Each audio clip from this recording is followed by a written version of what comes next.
नमस्ते,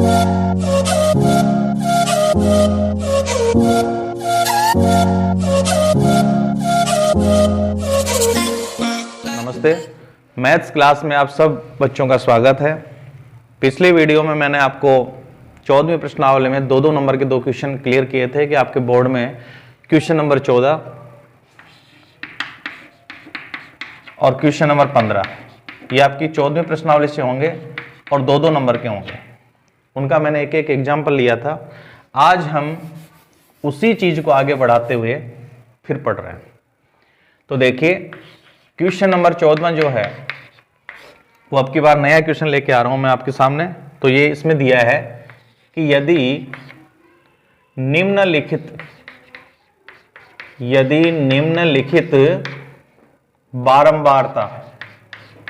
बारंबारता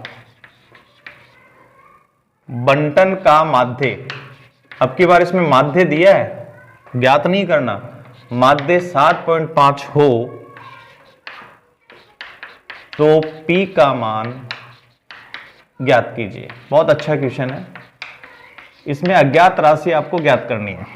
एक मान को गायब कर दिया, वो आपको निकालना है। और देखो प्रश्न का रूप क्या दिया है, x और f दिया हुआ है, इसमें वर्ग अंतराल नहीं है, x दिया हुआ है। तो x का मान इसमें दिया है 3, 5, 7, 9, 11, 13 और f का मान दिया है 6, 8, 15, p 8, 4। तो देखिए, मैंने आपसे यह कहा था कि माध्य ज्ञात करने के 3 फार्मूले इंपॉर्टेंट बताए थे। एक तो प्रत्यक्ष विधि सिग्मा एफ एक्स बटा सिग्मा एफ, एक पद विचलन विधि जब वर्ग अंतराल समान हो, a plus sigma F D upon sigma F into I, और एक बताया आपको कल्पित माध्य, अंतराल समान नहीं है तो इंटू आई को हटा देते हैं। देखिए, ये दोनों तरीके से हो सकता है क्योंकि इसमें x और f के मान छोटे छोटे हैं, आराम से आप आसानी से गुणा कर सकते हैं। और यदि पद विचलन विधि लगाएं तो भी लग सकती है। कैसे? देखिए, प्रत्येक अक्ष के मान में 2 का अंतराल है, बिल्कुल 2 का चल रहा है। तो देखो, मैं तो ये कहूंगा कि अगर आप इसे पद विचलन विधि से करें तो बहुत जल्दी हो जाएगा, मानों का ज्यादा एडजस्ट करने में कोई दिक्कत नहीं आएगी आपको। तो चलो मैं पद विचलन विधि से बताता हूं। तो पद विचलन विधि में क्या होता है कि हमें अक्ष की आवश्यकता होती है तो अक्ष दिया है, बिल्कुल सही है।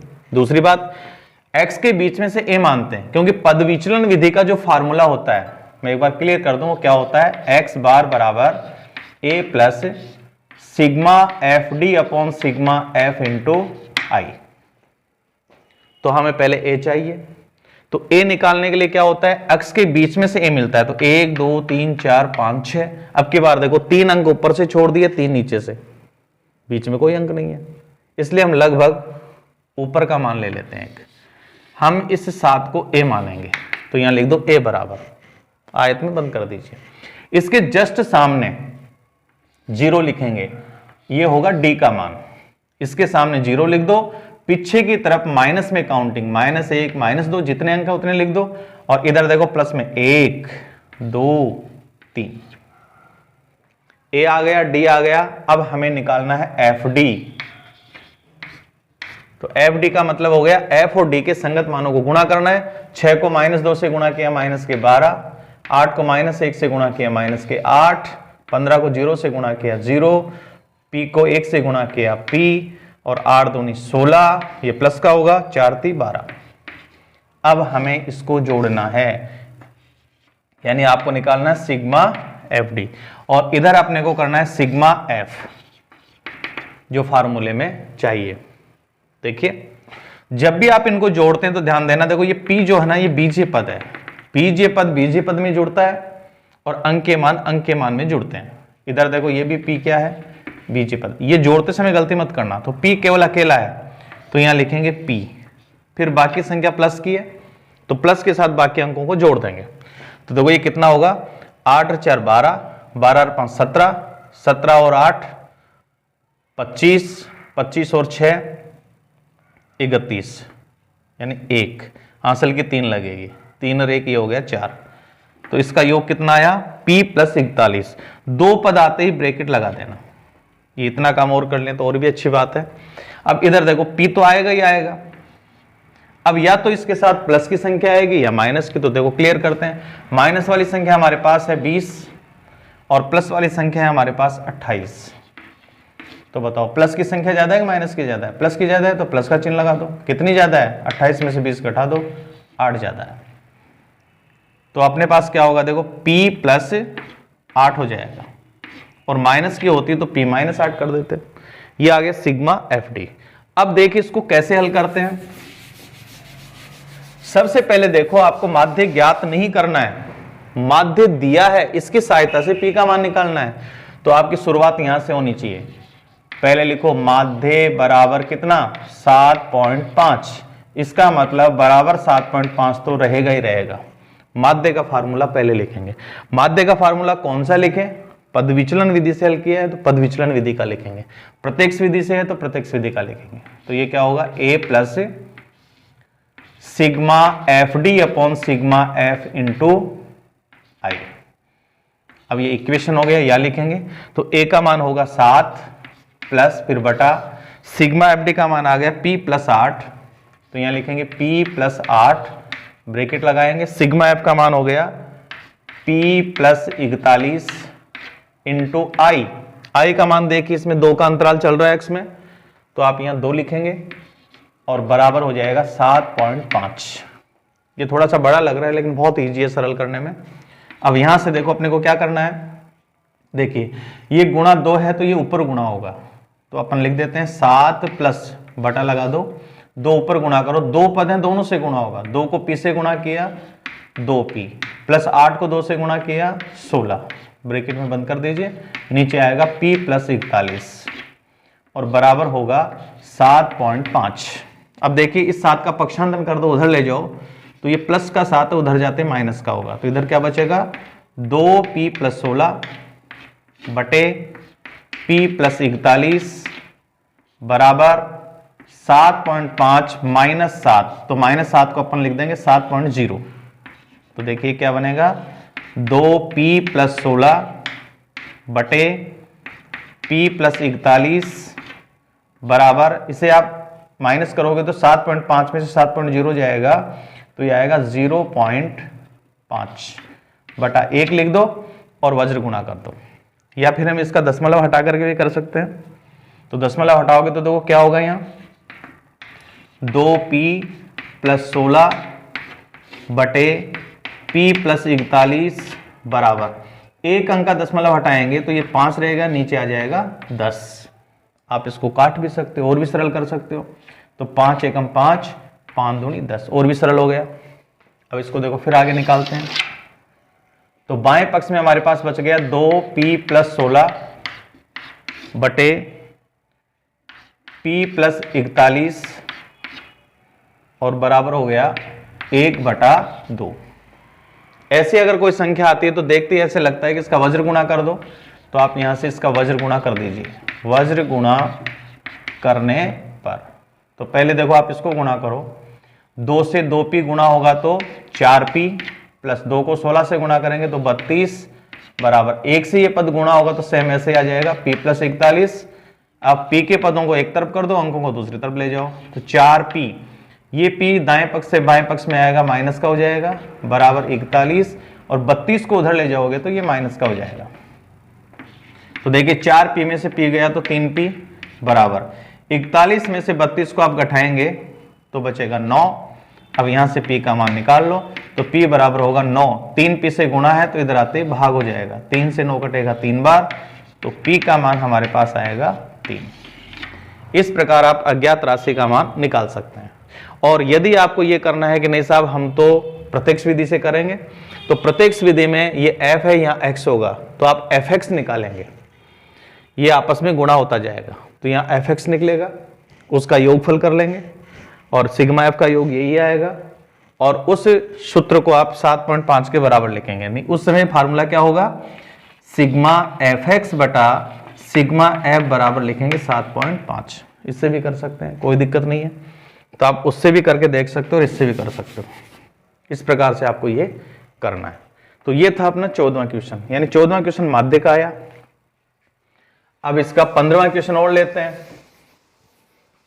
तो 15वें क्वेश्चन के अंदर आपसे क्या पूछा है? 15वें क्वेश्चन में है आपके लिए बहुलक, और बहुलक के लिए मैंने पहले ही आपको बता दिया कि उसमें सारणी जो दे रखी है उसमें कोई नए मान नहीं निकलते हैं। जो सारणी हमें दे रखी है उसी का उपयोग करते हुए हम बहुलक ज्ञात कर लेते हैं।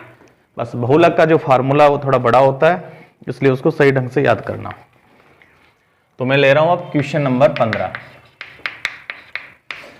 और क्वेश्चन नंबर 15 में क्या है? निम्न बारंबारता बंटन का बहुलक ज्ञात कीजिए। 2 नंबर का क्वेश्चन। वैसे देखा जाए तो माध्य और बहुलक दोनों चीजें अगर आपने ज्ञात कर ली तो आप 9 नंबर ले सकते हैं। 3 जगह ये क्वेश्चन आपको मिलेंगे। तो इसमें देखो ऊंचाई दे रखी है, और ऊंचाई इसमें दे रखी है सेंटीमीटर में, तो इसका आंसर सेंटीमीटर में आएगा। और वो दिया है वर्ग अंतराल में 50 से 55, 55 से 60, 60 से 65 और 65 से 70। यहां दिया है छात्र संख्या। छात्र संख्या में आपको मान दिया है 10, 20, 25 और 10। तो देखिए ऊंचाई वर्ग अंतराल में है तो हम यहां पर वर्ग लिख सकते हैं, और छात्र संख्या ये बारंबारता है यानी f है। अब यहां ये भी चेक कर लो, अंतराल समय 5 का चल रहा है। पहले वर्ग की ऊपरी सीमा दूसरे वर्ग की निम्न सीमा बन रही है, दूसरे वर्ग की ऊपरी सीमा तीसरे वर्ग की निम्न सीमा बन रही है, तीसरे वर्ग की ऊपरी सीमा चौथे वर्ग की निम्न सीमा बन रही है। बिल्कुल सही है, अंतराल समान है और इसमें कोई दिक्कत नहीं है। बहुलक ज्ञात करना है इसका, तो बहुलक में नया पद कुछ भी नहीं निकलेगा, इसी से आप मान ज्ञात कर लेंगे। पहले ही मैंने बताया था बहुलक का मतलब बहुलक, बहु यानी ज्यादा, लक यानी भाग्य। तो देखिए ऐप का सबसे बड़ा भाग्य कहां है? सबसे बड़ा अंक देखिए कितना है? 25। इसी को आप वर्ग अंतराल में बंद कर लेंगे। ये वर्ग अंतराल हो गया बहुलक वर्ग अंतराल। तो बहुलक वर्ग अंतराल के जो निम्न सीमा है वो L से रिप्रेजेंट होती है, तो L का मान यहां हो गया 60। अब यहां से हमें F के 3 मान लेने हैं। जो आयत में बंद किया बीच वाला मान वो लेंगे, एक मान इसके ऊपर ले लेंगे, एक मान इसके नीचे ले लेंगे।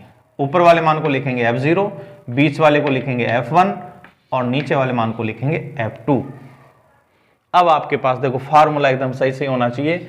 बहुलक यानी Z इक्वल L प्लस के सिद्ध में बटा होगा। ध्यान देना L अलग है, प्लस के बाद में बटे वाली संख्या अलग है, तो यहां आएगा F1 माइनस F0 बटे 2F1 minus F0 minus F2 into आई।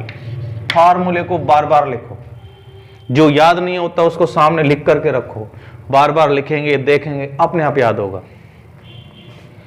L का मान देखिए, L का मान है निम्न सीमा वर्ग अंतराल की 60 प्लस फिर बटा F1 का मान है 25, तो ये हो गया 25 माइनस F0 का मान है 20 बटे में लिखेंगे 2 गुणा F1 का मान 25 माइनस F0 का मान 20 माइनस F2 का मान 10, यहां लिख दीजिए, और इंटू आई। अंतराल आपको देखना है कितने का है। यहां 65 से 60 के बीच में 5 का अंतराल है, तो आप 5 लिख दो। जितना अंतराल आता है उतना लिखना है। तो ये हो गया 60 प्लस आगे वाले पद हल करो। पहले 25 में से 20 गए, 5 बचेंगे। पहले 25 को 2 से गुणा करना है, यानी 50 माइनस 20 और 10 माइनस के हैं, दोनों को जोड़ दो 30 इंटू 5, तो ये आएगा 60 प्लस बटा लगा के लिखो, ऊपर तो आएगा 5, 50 में से 30 जाएंगे तो 20 बचेंगे इंटू 5। अब 5 से 20 कटते हैं, तो किसी भी 5 से आप काट दीजिए, जैसे ये 5 एकम 5 और 5 चौक 20, तो ये आ गया 60 प्लस 5 बटे 4, यानी आपको 5 में 4 का भाग देना है। भाग दे के देख लेना, कोई शर्म की कोई बात नहीं है। 4 एकम 4, 1 बचेगा, पॉइंट लगा दो 0, 4 दूनी 8, 2 बचेंगे, 0 लगा दो, 4 पंजे 20, पूरा पूरा चला गया। तो इसे लिखेंगे 60.00 प्लस 1.25, ऐड करते हो गया 61.25। ये जल्दी से मान निकल गया इसका। और यहां पर देखो ऊंचाई दे रखी थी x के मान में, सेंटीमीटर इसकी इकाई है, तो हम इसे लिख देंगे सेंटीमीटर। तो इस प्रकार से आप ये क्वेश्चन कर सकते हैं और मुझे पूरा विश्वास है कि आप लोग इस प्रकार से इसको हल करके बड़ी अच्छी तैयारी कर सकते हैं। तो हमेशा वीडियो से जुड़े रहें, जब भी आपको वीडियो मिलता है उसको पूरा देखें, कम समझ में आए दोबारा रिपीट कर लें, बार बार देखने से सारी चीज़ें क्लियर होगी। यानी हम अब जो तैयारी कर रहे हैं वो 14वीं प्रश्नावली में 2 क्वेश्चन की तैयारी कर रहे हैं, जो बोर्ड के पेपर में 14 नंबर पर और 15 नंबर पर आएगा। और कितने नंबर के आएंगे? 2-2 नंबर के आएंगे। तो बेस्ट ऑफ लक, अच्छी तैयारी करें और अच्छे अंक प्राप्त करें। धन्यवाद।